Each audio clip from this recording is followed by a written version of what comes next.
All right, ladies and gentlemen.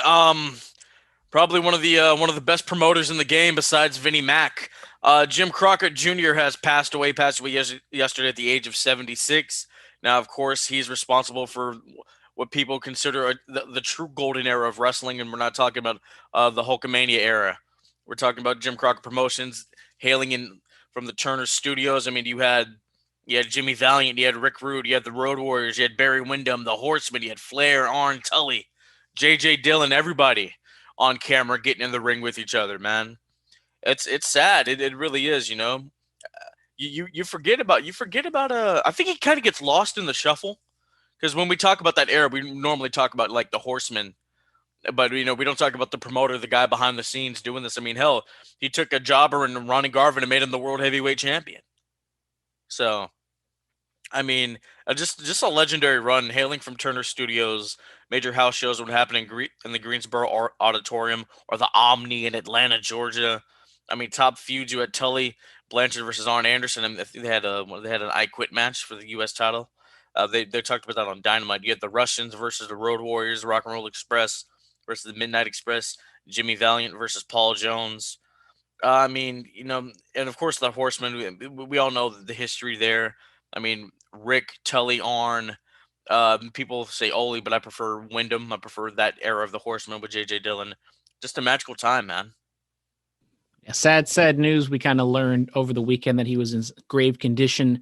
And unfortunately, yesterday it came out that he did pass away. Yeah, I mean, you kind of summed it up perfectly. We talk more about the wrestlers, maybe as we should, but we kind of talk about Ted Turner when it comes to WCW and the Nitro era, but then when it comes to the mid to late '80s and that era of NWA, WCW times, we don't talk about Jim Crockett I mean, we say Jim Crockett Promotions, but we don't really think of like the man behind the name.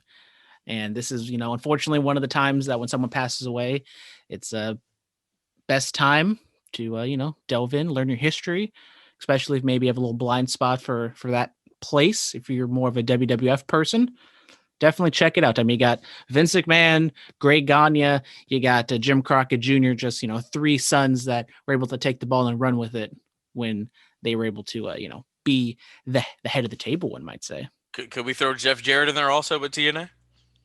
I mean, I guess we got to throw Jeff Jarrett in there. TNA had some. Okay. They had a good run, bro. They had a good run.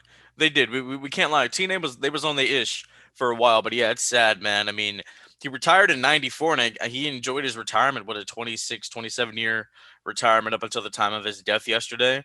And he's really like been under the radar since then. I know maybe he did something with Starcast. I see what you did there. Yeah, maybe one of these days is coming back. But yeah, I think he maybe did something with Starcast or Conrad like last year or the year before. But for the most part, he really hasn't been out in the public eye, and kind of sad. I mean, if that's what he wants to do, all power to him. But I think that's maybe one of the other reasons why people don't really talk about him all that much. Yeah, man. Magnum TA, he put out a post on Instagram, thanking him for helping him elevate to the stardom in which he acquired in the short time that he was in the business before the accident that caused him to no longer compete in the ring.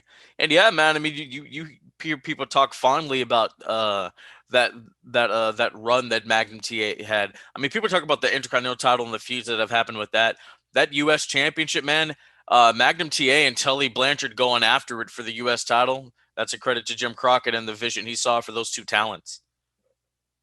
Yeah, man. I mean, two legendary, maybe I don't know, underappreciated wrestlers. Kind of the mid card of NWA, Mid Atlantic, and just sad times. But you got to think of the positives and look at the bright side and all the positives that the man brought to the world.